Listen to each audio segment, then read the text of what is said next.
Hi friends, అందరికీ నమస్కారం. MK talks ఛానల్‌కి స్వాగతం. నవంబర్ 12 కార్తీక ఏకాదశి. విష్ణుమూర్తి నిద్ర నుండి మేల్కొనే పవిత్రమైన రోజు. కార్తీక మాసం అంటేనే శివకేశవులకు ప్రీతిపదమైన మాసం. కార్తీక మాసంలో వచ్చే ఏకాదశిని ఉద్దాన ఏకాదశి అని అంటారు. అలాగే మరికొంతమంది కార్తీక ఏకాదశి అని కూడా అంటారు. నవంబర్ 12వ తేదీన మంగళవారం నాడు కార్తీక ఏకాదశి వచ్చింది.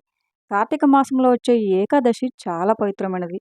ఎందుకంటే ఈ కార్తీక ఏకాదశి రోజున 4 నెలల పాటు నిద్రలో ఉన్న విష్ణుమూర్తి ఈ రోజునే యోగ నిద్ర నుండి మేల్కొంటాడు.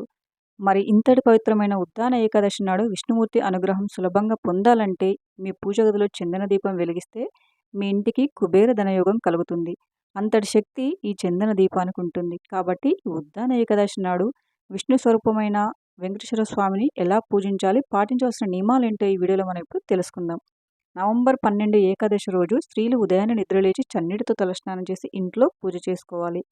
పూజ గదిలో ఉన్న వెంకటేశ్వర స్వామి పటాన్ని శుభ్రంగా తుడిచి గంధం రాసి కుంకుమ బొట్లు పెట్టుకోండి. మీ దగ్గర ఉన్న ముత్యాల నగలతో స్వామివారి పటాన్ని నిండుగా అలంకరించుకోండి.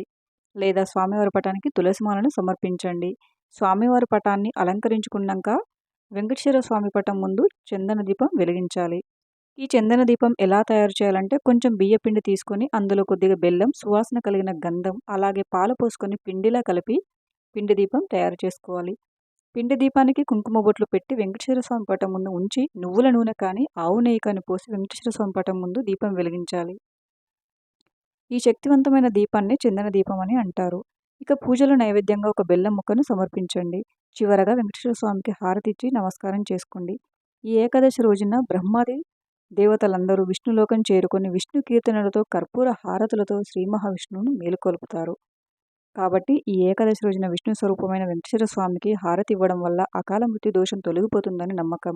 ఏకాదశి రోజున పూజ చేసేవాళ్ళు మీ పూజ గదిలో అక్షంతలను పెట్టి పూజ పూర్తయిన తర్వాత ఆ అక్షంతలను మీ పర్సులో పెట్టుకుంటే మీ ఇంట్లో డబ్బు ప్రవాహం పెరుగుతుంది. ఈ విధంగా కార్తీక ఏకాదశి నాడు ఇంట్లో పూజ చేసుకుని సాయంత్రం సమయంలో వెంకటేశ్వర స్వామి ఆలయానికి వెళ్ళి మట్టి ప్రమిదలో నెయ్యి దీపం వెలిగించి స్వామివారిని దర్శించుకోండి.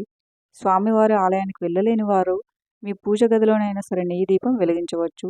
ఈ విధంగా కార్తీక ఏకాదశి రోజున వెంకటేశ్వర స్వామిని పూజిస్తే మీ ఇంటికి అష్ట ఐశ్వర్యాలు కలుగుతాయి. కోరిన కోరికలు కూడా నెరవేరుతాయి.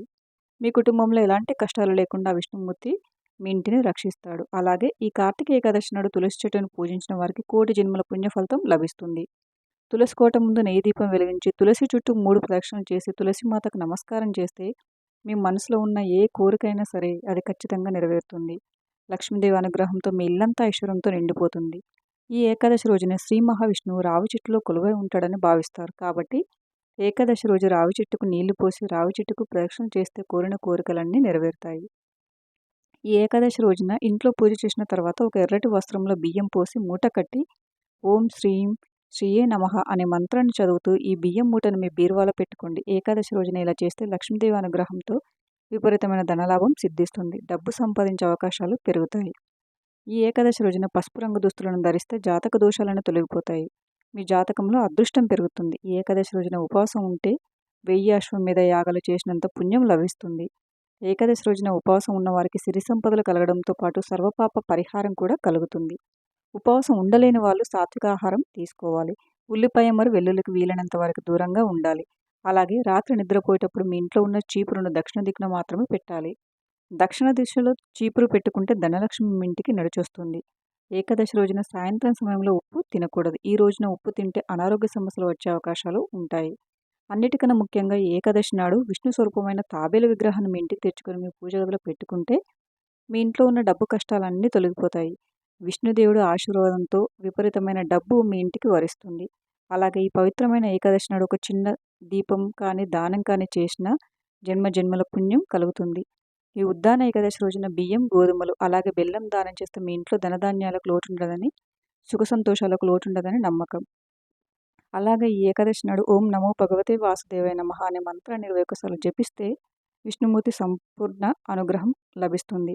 ఈ రోజున విష్ణుమూర్తి ఆలయాన్ని దర్శిస్తే కోటి రెట్ల పుణ్యం లభిస్తుందని బ్రహ్మదేవుడు నారద మహర్షికి తెలిపాడు. ఇంట్లో తులసి మొక్క లేని వారు ఈ రోజున మీ ఇంటికి తులసి మొక్కను తెచ్చుకుంటే లక్ష్మీదేవిని మీ ఇంటికి ఆహ్వానించినట్టే అవుతుంది. వివాహానికి అడ్డంకులు ఏర్పడుతున్నా, మంచి సంబంధాలు కుదరకపోయినా ఈ ఏకాదశి రోజున తులసి మొక్క ముందు 5 నెయ్యి దీపాలు వెలిగించి తులసికి హారతిస్తే మంచి సంబంధాలు కుదురుతాయి. వివాహానికి అడ్డంకులు కూడా తొలగిపోతాయి. అలాగే ఈ ఏకాదశి రోజున స్త్రీలు కంటతడి పెట్టకూడదు. స్త్రీలు కంటతడి పెట్టినా ఇంట్లో లక్ష్మీదేవి అస్సలు నిలవదు.